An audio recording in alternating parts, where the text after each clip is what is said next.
and in your life. And I want you to start actually attracting the things that you desire. So how to get more out of life, how to get more out of your business, how to get more of the things that you desire.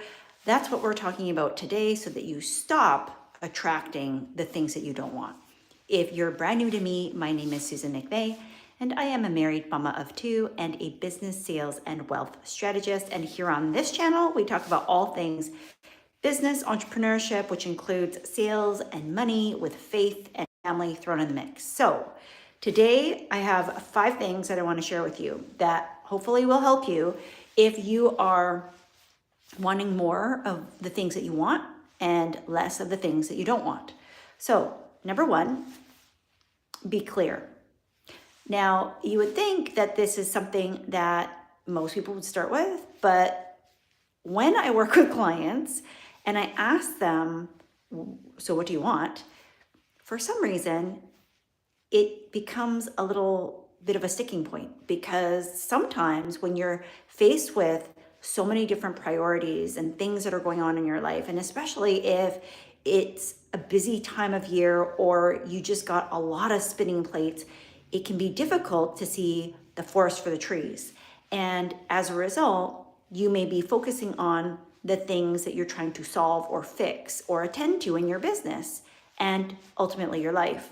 And as a result, answering the question of, so what is it that you actually want, can become a bit challenging. So before you go any further, because if you aren't clear, you're going to continue to operate from a lack of clarity, and you're going to continue to attract that which you don't want. So although it may feel counterintuitive to slow down and maybe even stop altogether, even just for a brief period of time, it is very important that you, from the get-go, get clear on what it is that you are trying to attract, what it is that you are trying to have more of, what it is that you actually deeply desire.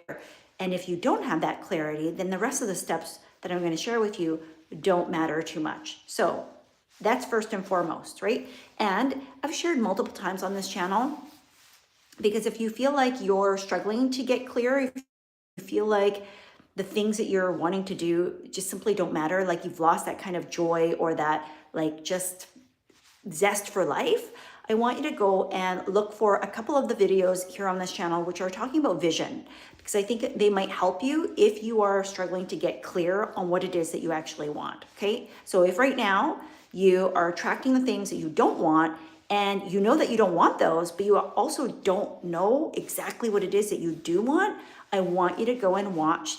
There's at least 2 videos here on this page that are talking about vision. Okay, so you're going to be able to see them right in the title. If it says vision, that's probably the one that you want to go and watch.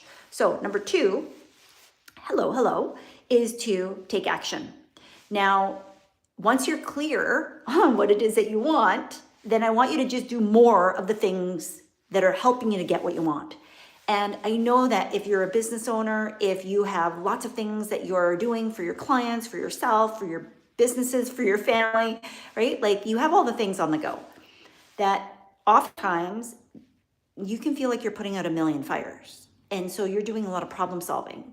But your life should not feel like a problem. Your life should feel like a solution.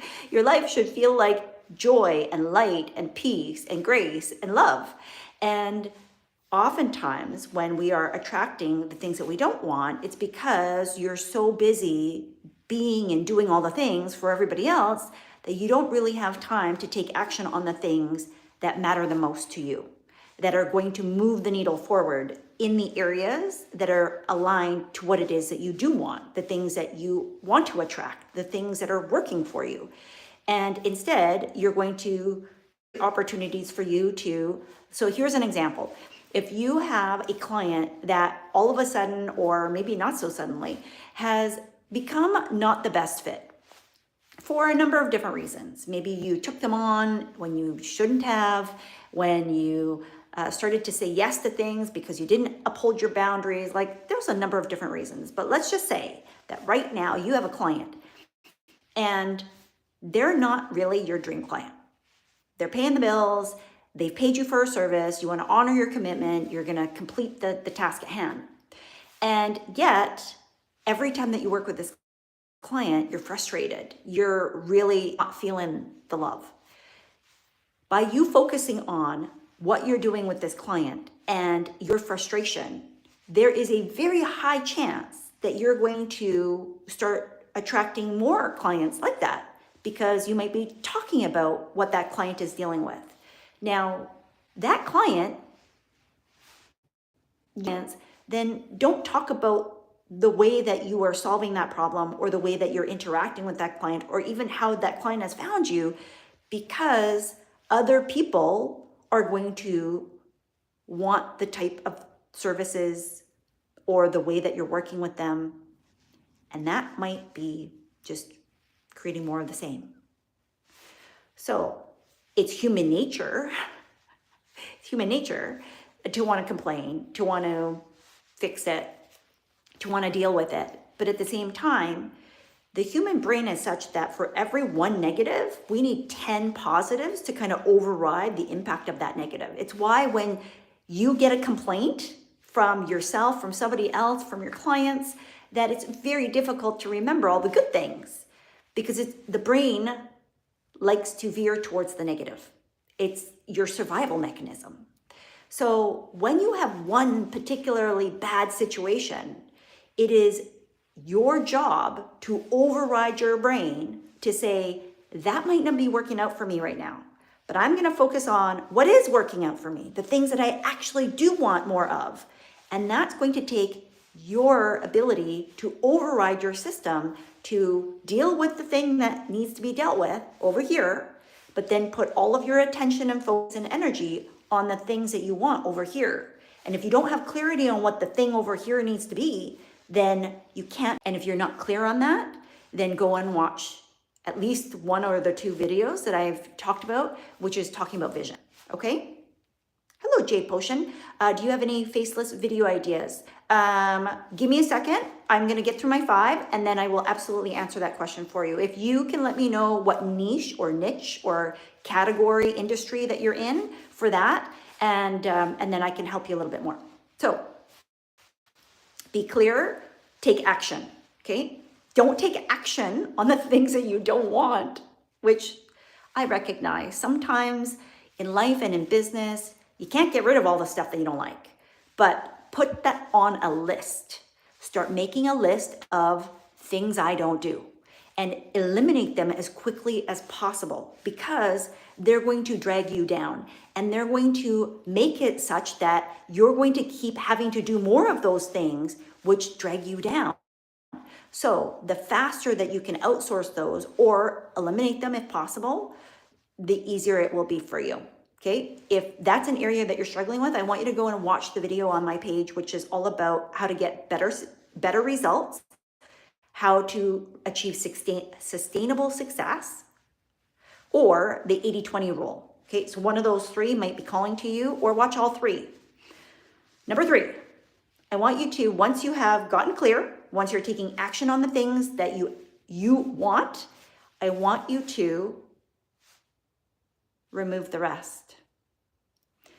I know this is going to be a struggle, because most of us are taught to have more is to want more, is to get more. There are times where that makes sense, but for the vast majority of us, more is just more.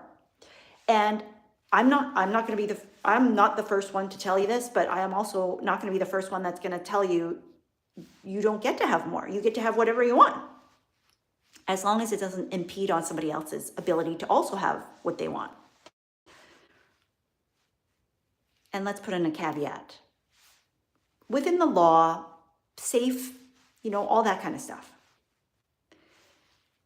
The boundaries that you create when you start to eliminate the fluff and the stuff that does not matter to you takes guts.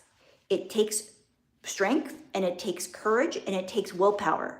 It takes faith. It takes you being able to say, I believe that the things that I want are so important that I'm willing to let go of the rest. So here's a real life example.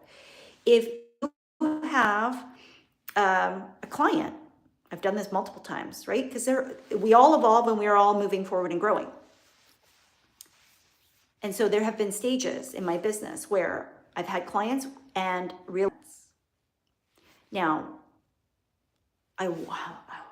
it was a blog post that I read, and this woman had said 80% of her income was coming from one singular client. Now, I remember what this was like because back when I started my business, I was fully booked out, and it was mostly from one-on-one client work, which I love. I still love.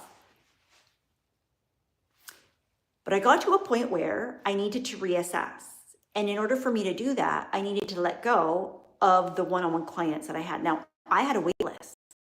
It wasn't just a matter of I'm letting go of these clients. It was also saying, you're on the wait list and maybe some of you have paid a deposit. I'm going to hand you back your money. I'm going to refund you whatever is left on these contracts. I'm going to let you out because I don't want to do this anymore. That I read about this one woman. She had one contract worth 80% of her income. She did not have a replacement. In her situation, the client actually came and said, we're not renewing this contract. We no longer need your services. So essentially fired her, right? And if you've ever been fired from a client or fired from a job, you know what that feels like. Your stomach kind of drops out of your chest and you're like, oh my God, what's going to happen? And so she went into this mode of, what do I do? What do I do? What do I do? Which I think oftentimes we do. And it's one of the reasons why I'm on here to talk about all of these different pieces, including money and money conversations, because it breaks my heart. The fact that she had been in business for years, but one client basically was making and breaking not just her business. That I understand to a point. I've been there too. But ultimately, it was going to speak to financial ruin for her because she didn't have enough to cover any sort of gap in her income. Now, I recognize a lot of people are in the same boat, but you don't have to be. And it doesn't matter how much you're making right now, right? Does it mean that it's easy? No, but it can be very simple to do. It just means that you need to make different decisions. You're a grown up, you can decide whatever you want. But I'm just letting you know that if you decide to have some short-term pain for long-term gain, that you could be semi-retired or fully retired a lot sooner than you think without having to do all the things that a lot of people are telling you to do. So the point of the story is, in order to remove all the rest of the stuff, it does take courage. Because in order for me to walk away from the business that I had built and say goodbye to like 80% of my income without having a replacement, yeah, that was scary. But I'm grateful because I had already built up my wealth and my assets to a point where the business wasn't going to make or break me and my situation, right? For this woman, it meant that in order for her to replace that one client that generated 80% of her income because they had fired her, she had to get going and get moving and just like go, go, go, go, go. And so she didn't really have an opportunity to stop and slow down, which I think a lot of us are in situations where when the rubber hits the road, you gotta just keep driving. So how do you balance these off? Well, you have to be very, very clear on what it is that you want. Because once you do that, you set the intentions and then you're gonna see what sorts of opportunities, what sorts of actions, what are the things that I need to focus on, because you don't have all the days and all the time and all the hours. You have to be very, very specific in what it is that you're going to be doing. You create boundaries. And that means that especially if you're trying to attract premium clients, luxury-based clients, high-ticket clients, whatever wording that you want to use, they do not like being clumped in with the masses. And that means that if you're trying to elevate your brand, your business, and work with premium level clients or charge a higher price point that is indicative of higher quality work that helps higher quality people, and I'm not making this as a judgment of you're better or worse. It's just the caliber of the clients and what they're willing to pay you. That in order for you to do that, you have to be okay with not being attractive for the other types of clients. Okay? There's a very specific way that you need to position your brand and that you can market and message, and also your sales process in order to account for that. It means that you have to remove the noise. It means that you have to be very, very disciplined with how you approach your life and your business, because you don't have time to waste on all of the fluffy stuff that doesn't really matter, and that's not going to move the needle forward and isn't even something that you actually want. So that's number 3. Number 4, which ties directly in, focus on what you want. Okay? Once you're clear, once you're taking action, once you remove all the stuff, remove the rest, then you're gonna hone in on and double down on, this is what I want. And more importantly, when you encounter challenges, struggles, people questioning you, when you notice that you're starting to attract things that you don't want, then your job is to point your brain, which is a supercomputer, and to make sure that it is 100% looking at, what do I want? What do I want? What do I want? And it doesn't matter the other stuff that comes up. Don't allow yourself to be bothered. Don't allow yourself to be distracted in the event that you can't get rid of those things, because I get it. In life, there's a lot of things that you're just gonna have to do because it's part of your life. It's part of just how you operate. You want to eliminate or reduce the impact as much as possible. And one of the fastest ways that you do that is through what you focus on, where you're putting your mind, where you're putting your intention. And so although you may have to deal with things that are uncomfortable, things that are going to challenge you, things that you don't want to deal with, the faster, the quicker, the better, and the more able you are to redirect that attention. It's like a small child, right? Like, you got to do this, but then we got to go home. And most children, if they're playing in a playground, they don't want to go home. They want to keep playing, right? So if you're the parent and you want to go home, you're going to have to redirect and redirect and redirect and remind them, like, no, this is what we're doing. We're going home. We're going home until they're ready to leave.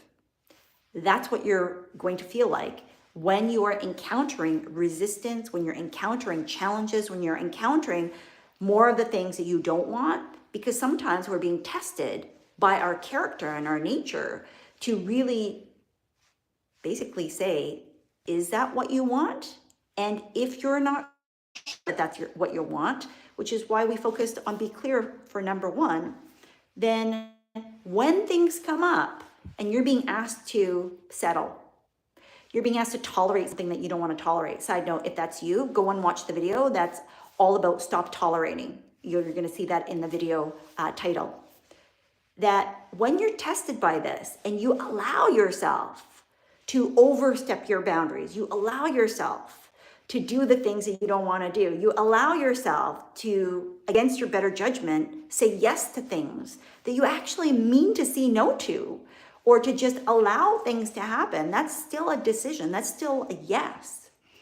That you then are automatically removing time and opportunity and the resources, your mental bandwidth and capacity to be able to redirect that over here to what it is that you want. So if this is what you want, but you keep looking over here at what you don't want, and you keep allowing that focus, your gaze, your attention, your actions, and what it is that you are doing to align this way, you're not going to have anything left over here, right? So the faster that you can go from, I have to do this, I don't want to do this, but this is actually what I want to do. Because there are times where you can't get rid of the stuff that you don't want. You just have to manage and deal with it, and do it as quickly as possible. Make it as painless as possible. Automate that as quickly as you can. And then you start delegating that, if at all possible, to do that. Then you can redirect that focus over here, right?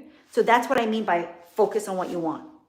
Once you're clear on what it is that you want, then you're going to take actions that are aligned to what it is that you want. You remove all the rest of the crap, and then the stuff that you don't want, it's still going to come up. It's still going to show up, because that's life. Life is not such that 100% of the things that we do is 100% of what we want. If you are that magical creature who has that figured out, I want to know. But for me, in my experience working with clients, if you are a high achiever, if you're ambitious or committed or driven to your goals and your actions in any way, shape, or form, then I know that as you go through life, it doesn't matter how ambitious or how driven or how motivated or how clear you are, stuff is always going to come and test you. Stuff is always going to show up that doesn't belong in your atmosphere, in your sphere of what you own and claim as yours. And that's why it's very important then that you are in charge of you and you get to control and dictate what it is that you focus on. So, number 1, clear. Number 2, take action. Number 3, remove the rest. And then number 4, focus on what you want, which is really about keep the thing, but yourself to settle. You don't allow yourself to get distracted. And that if you still need to do it, the thing that you don't want, because I get it, right? There's lots of stuff in my house. I don't want to do it, but I still have to do it. You do it as quickly, as painlessly as possible. And while you're doing it, you don't focus on the thing that you don't want to do. You don't focus, oh my God, this is terrible. Because that's going to bring you down. That's going to redirect your focus. You want to focus over here on, this isn't so great, but I know that this is on the way. This is what I'm going to be focusing on. This is what I'm intending. This is what I'm taking action on, because this is the thing that you actually are wanting more of. Make sense? Lastly, number 5, know what it costs. Know what it costs. So, what does it cost you to have more of what it is that you want? Now, I'm not talking about just the money. Hello, Advertencia. I hope I said your name correctly. It's not just about the money when I'm saying, what does it cost you to have what you want? That is important too, because if you don't know how much it costs for you to have the house of your dreams, the business that you want, the teams that you want to hire, the vacation that you want to take, the car that you want to drive, the education you want to get for your kids. Like, if you don't know what it costs, you don't know what you're working towards, it's going to be a little bit difficult for you to apply yourself. But I'm also talking about more than just money. I'm talking about what is the total cost. What is it costing you mentally, physically, emotionally, spiritually, relationally, right? What does it cost you to get what it is that you desire? What does it cost for you to have what it is that you want? So I'll give you a real life example, right? Because we've had several conversations on here about money and, different opinions. You're welcome to your opinion.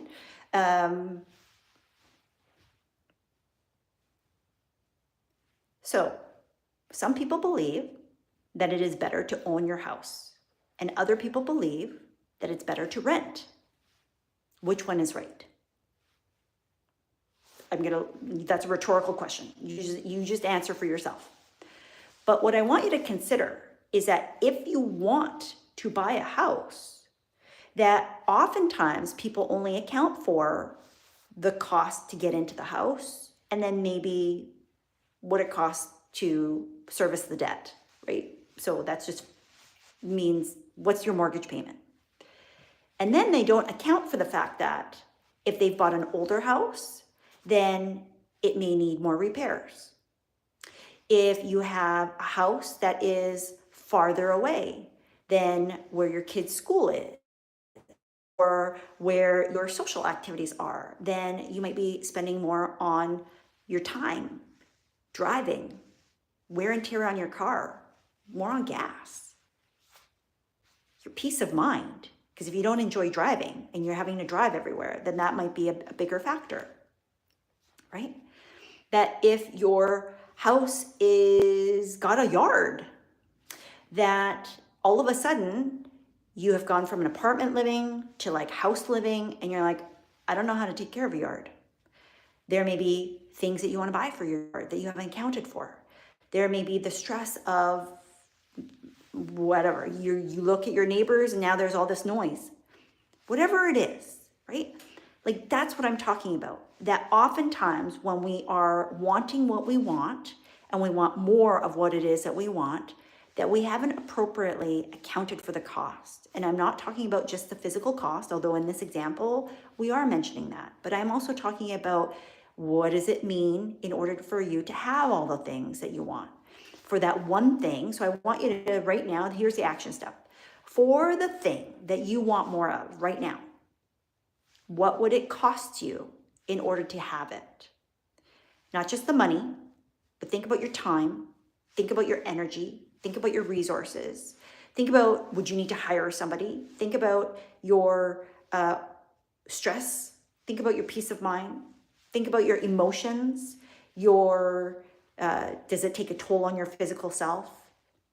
Does it have anything impacting your spirit or your relationships, right? Like, so think about it in totality and then take the time to just write it down and see, what does it cost for me to have more of what it is that I want?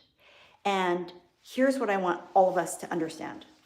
When you attract the things that you don't want, more often than not, it's because of one of these 5 things. Now, there could be other things involved, but more often than not, it's because of one of these 5 things. Every time that I diagnose this with a client, it is because there's something related to one of these 5 things that I've shared. Okay, so we'll do quick recap. So this is all about how to stop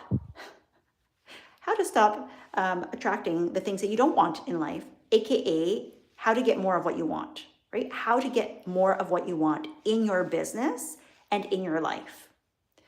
Number 1, get clear. Number 2, take action. Number 3, remove the rest. Remove the crap that doesn't belong. Number 4 is to focus on what it is that you want. And that means that in the face of things that show up that you don't want, that you maybe can't get rid of, you still have to operate through it, that you don't allow your mind to get distracted by that, and you continually focus on, this is what I want, this is what I want, such that your follow-up actions are going to align to the thing that you want so that you get there faster. Number 5 is then to know what it costs. Account for the costs, not just the money cost, but your time, your effort, your energy, your mental, your spiritual, emotional, physical self. You need to look at all of that in totality. And then sometimes you may realize, oh, that's why I'm not getting more of what I want. It's because if I get this, then I will have even less time for my relationship. Or, oh, if I have what I want, then I will no longer be able to pick up my kids after school. And that's something that's important for me. Make sense? So if you have any questions, add them in the comments. If you're happy to watch on the live or on the replay, be sure to add them below, because if you are watching this on replay and you have a question or a follow-up comment and you add them below and it makes sense for me to answer you, I will do so, okay? So Jay Potion had asked, do you have any faceless video ideas? I don't know if you're still on here, Jay Potion, or if you're gonna come back on here later. Hello, Dilip. I hope I pronounced that name right. Good morning, where you are in the world. So I had asked for a niche or a niche or an industry. So I'm gonna use, I don't see that. And so I'm gonna use just like a blanket, here are some best practices. So I would look, so it always starts with clarity. Who is the person that you want your videos to be seen by? And the best answer is going to be one particular type of person, right? So I'm going to give you my, I'll do this tomorrow in more detail, my 3 Ps to profit, because I think it'll be quick and easy and it's simple, but it will address this in a little bit more detail. So right now, what I want you to think about is, who is the person that if they watched your video, they are who you're making your video for. That's who I want you to make your video for. So when you have that in your mind, you should have no end of ideas, because they should be like your best friend. Like if you were creating videos for your best friend, would you have a shortage of ideas on what it is that you can make for them? What it is that would be helpful for them? What it is that they would be asking you questions on? Probably not. And so I think sometimes that, especially when we're dealing with like faceless marketing or faceless video, and they've been much more popularized probably in the last like 2 years or so, but faceless marketing has been around for a very, very long time. Oftentimes in the corporate world, we think of these more as big brands, right? So when you think of big corporations, big companies where there isn't one singular person who represents that company or a brand, then it is much easier for you to then relate to, here's my idea and here's what I want to do and here's how I'm going to do that. And the fact that it doesn't have your face, like I'm the face of my brand, right? I am the face of my brand. But I've had clients where they're not the face of their brand. They are building a faceless business. So let's use Nike as an example. Nike, even though Phil is the founder, most people don't recognize Phil, right? Like if they were using Phil in their marketing, the average Joe or Jill would not buy because of Phil. They're buying because of the brand. They're buying because of the ethos of what that brand represents. They're buying because of how that brand makes them feel. They're buying because of the slogan, the logo, just do it, right? Because they resonate with that. So when you're creating faceless marketing, when you're creating faceless videos, when you're creating faceless content, it's not about dehumanizing. It's actually about how do you infuse personality and the values of the person who is going to watch this such that they are represented in that video. So when they watch that video, they resonate with it. So for your person, right? So that's why with Nike, I mean, yes, it is a shoe company, but they've now expanded into other like sportswear stuff. But you'll notice that it's a very different type of look and feel than Adidas. How do you pronounce that word? Right? Same products, different feel. Because the brand immediately communicates through its visual representation who it's for. Now, there's some overlap there, but at the end of the day, you have to decide if you are dealing with a faceless business and you're creating faceless video, who is your perfect person? Who is the person that represents your brand, and how do you then represent your brand to them visually? Through your video, through your content, and it needs to match or be congruent with your messaging. So if you are doing a lifestyle brand, right?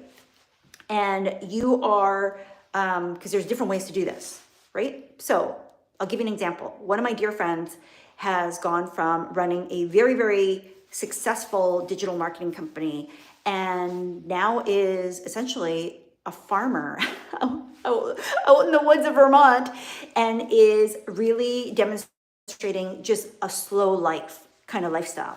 It is very attractive to his target audience still, even though it's a complete shift. And so if he wanted to run a faceless brand, then what he could do is show his garden, show his kids playing, show, tilling the land, show the land that because he has acreage in Vermont, he could show just nature, right? He could show what happens when they consume the things that they have harvested from their land. So even making dinner and meals together, like none of that needs his face on it. But the ethos of that message, which is all about slow living and like being able to live off the land and being able to be self-sufficient and to just appreciate nature. Like this is part of the brand that he is now creating as part of his personal brand. He just happens to be the face of it. But if he wanted to transfer that and translate that into a faceless brand, it could be done. It would be different than a personal brand where he is the look and the face of it, but it still could be a faceless brand if he wanted to create, let's say, a food product business. Does this make sense? Okay, so Jay Potion, I don't know if you're still on here. I don't know if that's helpful for you, if you'll watch this later. Anybody else that is trying to create faceless videos, and how we're gonna tie this into this message today is that when you know what it is that you want, in this case, you need to know who do you want to work with? Who is your brand for? Who is your business for? And then you have to align your marketing message, your visual representation, because these are faceless videos, with the person that you want to watch, right? And once you have that congruence and you notice, because it's going to be a little bit different for the different industries, then you have to see what do people resonate with, because we don't operate and we don't create in a silo, meaning I can have all the great ideas. I can draft up the video script and all that stuff.